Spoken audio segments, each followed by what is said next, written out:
ভাবেন একজন ভদ্রমহিলা যিনি আগে এত বড় রাজনীতি করে নাই, তাকে বিবিসি বাংলা প্রশ্ন করছে কি অকপটে স্বাধীন সার্বভৌমত্বের প্রশ্নে তাকে প্রশ্ন করা হলো, আপনাদের পলিটিক্সে কি অ্যান্টি ইন্ডিয়ান পলিটিক্স?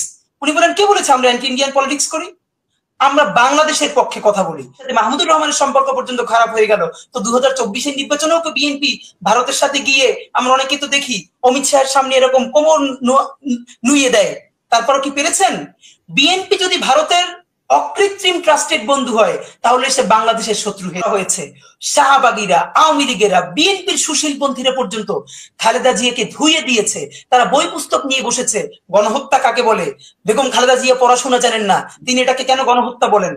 আর দেখুন, বেগম খালেদা জিয়ার ব্যাপারে আমার তরফে বলা এই জন্য কঠিন যে আমি খুব আল্লাহ মাফ করুক যে যদি উদ্ধত্তপূর্ণ কথা হয়ে যায়।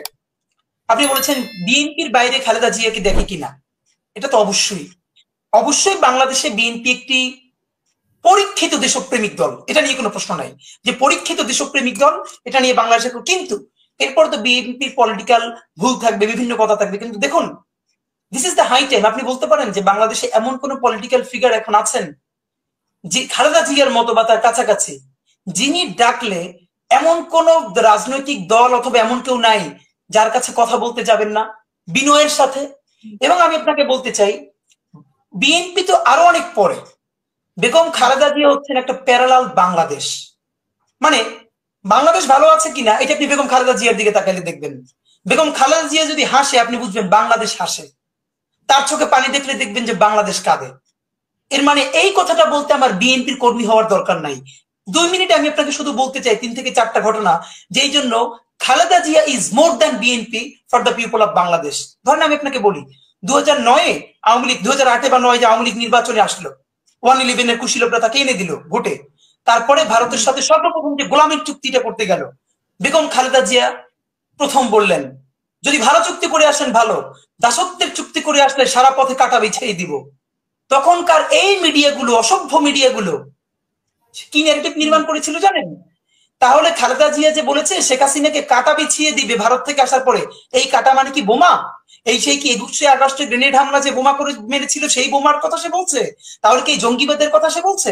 আপনি ভাবেন তারা সেইভাবে ফ্রেমিং করছে।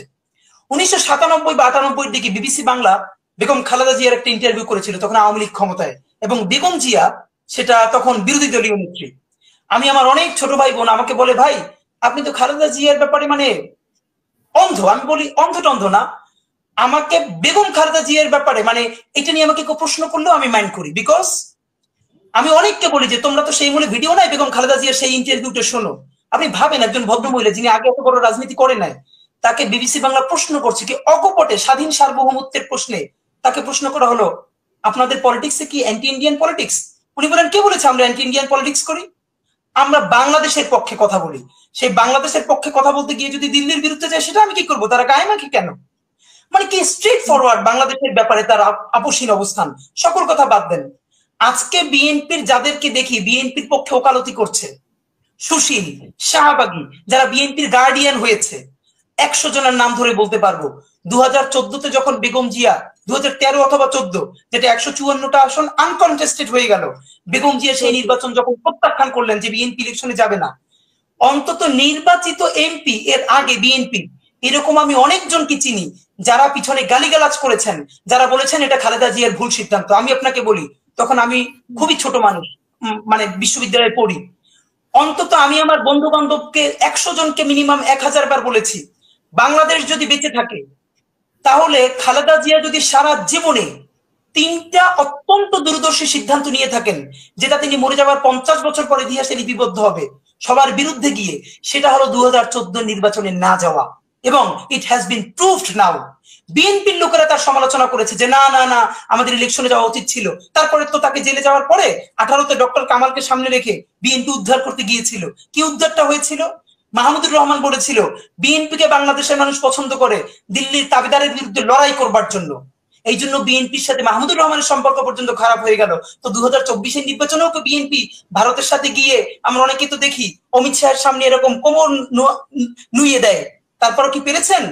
বিএনপি যদি ভারতের অকৃত্রিম ট্রাস্টেড বন্ধু হয় তাহলে সে বাংলাদেশের শত্রু হয়ে যাবে। আর বিএনপি যদি বাংলাদেশের আজীবন বন্ধু থাকতে চায় তাহলে ভারতের সাথে তার এভাবেই থাকতে হবে। তাকে লড়াইটাই জারি রাখতে হবে। আসেন সব থেকে গুরুত্বপূর্ণ একটা কথা বলি, এই যে কসাই শাহবাগের মেসাকারের ফলে যখন সাইদি সাহেবের রায় হলো মৃত্যুদণ্ড, আপনার নিশ্চয়ই মনে আছে, বেগম জিয়া কিন্তু তখন সিঙ্গাপুরে চিকিৎসায় ছিলেন এবং সম্ভবত 2 দিনে সাইদি সাহেবের রায়ের পরে সারা বাংলাদেশের মানুষ যেমনি ভাবে প্রতিক্রিয়া দেখিয়েছে, মিছিল করেছে, পাখির মতো গুলি করে 2 দিনে সম্ভবত 70-এর অধিক মানুষকে হত্যা করা হয়েছে। আমরা বিভিন্ন জেলায় দেখেছি, পত্রিকায় এসেছে যে গুলি করে হত্যার পরে পাখি যেরকম রাস্তার পাশে রেখে দেয় সেরকম রাখা হয়েছে। আমি সেই দিন জীবনে ভুলবো না, বেগম খালেদা জিয়া সিঙ্গাপুরে ট্রিটমেন্টে ছিলেন। তিনি ট্রিটমেন্ট শেষ না করে বিমানবন্দরে ফেরত আসলেন ঢাকায়। তাকে বিএনপির পক্ষ থেকে ফুলের তোড়া নিয়ে স্থায়ী কমিটির সদস্যরা তাকে মানে স্বাগত জানাতে গেলেন, তিনি ফুল গ্রহণ করেন নাই, তিনি এসে সংবাদ সম্মেলন করলেন। এবং বেগম খালেদা জিয়া হচ্ছেন বাংলাদেশের সেই মানুষ যিনি সর্বপ্রথম মিডিয়ায় বললেন বাংলাদেশে আওয়ামী লীগ গণহত্যা চালিয়েছে। আবার বলছি, সাইদি সাহেবের মেসাকারের পরে পুলিশ যে গণহত্যা চালিয়েছে, Begum Khaleda Zia is the person who addressed যে এটা গণহত্যা করা হয়েছে। শাহবাগীরা, আওয়ামী লীগেরা, বিএনপির সুশীলপন্থীরা পর্যন্ত খালেদা জিয়াকে ধুইয়ে দিয়েছে। তারা বই পুস্তক নিয়ে বসেছে গণহত্যা কাকে বলে। বেগম খালেদা জিয়া পড়াশোনা জানেন না, তিনি এটাকে কেন গণহত্যা বলেন? এটা তো অবশ্যই গণহত্যা ছিল। সুতরাং বিএনপির, এবং আপনি ভাবেন বিএনপির চেয়ে কেন খালেদা জিয়া আরো বেশি গুরুত্বপূর্ণ বাংলাদেশের জন্য? কারণ হেফাজতের যেদিন 5ই মে শাপলা চত্বর হলো, বেগম খালেদা জিয়া বিএনপি ঢাকা মহানগরীকে নির্দেশ দিয়েছিলেন শাপলা চত্বরের অসহায় মানুষগুলোর সাথে দাঁড়ানোর জন্য। আমি আজকেও দায়িত্ব নিয়ে বলি, বিএনপির ভাইয়েরা কষ্ট পেয়েন না। যেদিন শাপলা চত্বরে, আমিও ছিলাম, শাপলা চত্বরে যেদিন অসহায় মানুষগুলো রাতে বন্দী হয়ে গেল, সেদিন যদি বিএনপি ঢাকা মহানগরে, আপনি ধরেন কাকরাইল মোড়ে অথবা মৌচক মোড়ে অথবা ঢাকার যে কোনো একটা জায়গায় গুরুতর একটা মহাসমাবেশ না, তারা বড় একটা গ্যাদারিং করতো, ঢাকার এক প্রান্তে যদি এরকম বড় একটা গ্যাদারিং থাকতো বিএনপির, সেই রাতে ওখানে এত বড় গণহত্যা চালানোর সাহস খুনি হাসিনা করতো না। বেগম খালেদা জিয়া বলেছেন আপনারা তাদেরকে সাহায্য করেন। ঢাকা মহানগর বিএনপি বেগম খালেদা জিয়ার কথা শুনে নাই, মানুষগুলোকে বাঁচাতে নামে নাই। আজকে তারা বিএনপির ইজাদারদার হয়ে গেছে, সেই সুশীল শয়তানগুলো। তো আমাদেরকে তো চিনাতে হবে না। তো আমি আপনাকে সর্বশেষ যেটা বলতে চাই, এই সমস্ত সুশীল শাহবাগী যারা এখনো ফেসবুকে পোস্ট আমরা 2013-14 খুঁজে পাই, যারা খালেদা জিয়ার সমালোচনা করছেন, তারা এখন বিএনপির গার্ডিয়ান, তারা বিএনপির ইজারা নিয়েছে।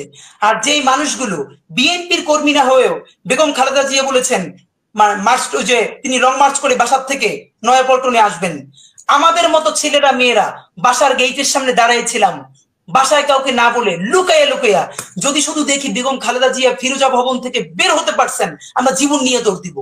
বেগম খালেদা জিয়াকে বের হতে দেয় নাই, বিএনপি থেকে বের করতে পারে নাই।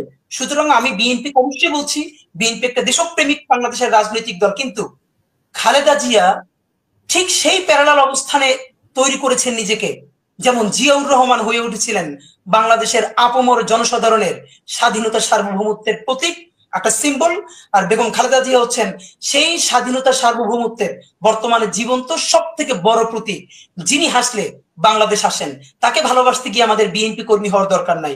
অবশ্যই আমরা বিএনপির প্রশংসা করি, তার লড়াইকে অ্যাপ্রিসিয়েট করি, কিন্তু খালেদা জিয়াকে বিএনপির জন্য ভুল হবে খালেদা জিয়াকে শুধুই বিএনপির কুক্ষিগত করে রাখা। বরং বাংলাদেশের স্বাধীনতা সার্বভৌমত্বের প্রশ্নে একজন মুরব্বী দরকার, যিনি জাতীয় সংকটে ডাক দিলে সবাই তার কাছে যাবেন। তিনি আমাদের বেগম জিয়া, ওনাকে আল্লাহ ভালো রাখুক, তাহলে বাংলাদেশও ভালো থাকবে।